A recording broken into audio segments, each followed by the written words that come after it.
আজকে তৈরি করব সিম ভর্তা।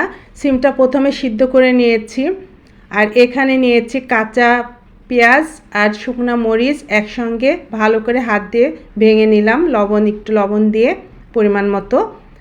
এখন এটাকে ভালোভাবে মাখিয়ে এখানে আমি কিছু তেল নিয়ে নিব, আচারের তেল নিয়ে নিলাম, কারণ আচারের তেল দিয়ে ভর্তা করলে অনেক মজা লাগে। এখানে আমের আচার ছিল, আমের আচার থেকে তেল নিয়ে নিলাম।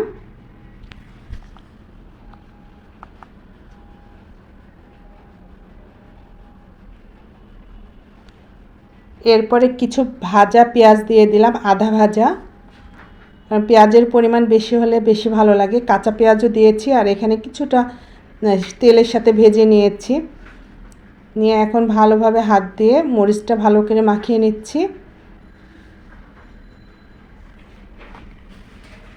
যে কোনো ভর্তায় অনেক মজার, ভর্তা মানেই অনেক মজার খাবার।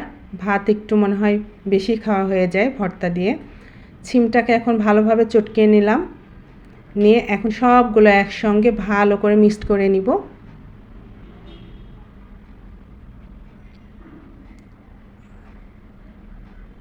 এখন আমার ভর্তাটা হয়ে গেছে।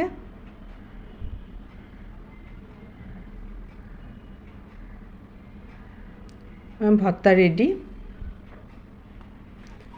এখন ভাতের সঙ্গে নিলাম সিম ভর্তা, লাল শাক, মূলা শাক ভাজি আর একটা কাঁচামরিচ। এখন আমি দুপুরের খাবারটা খেয়ে নেব।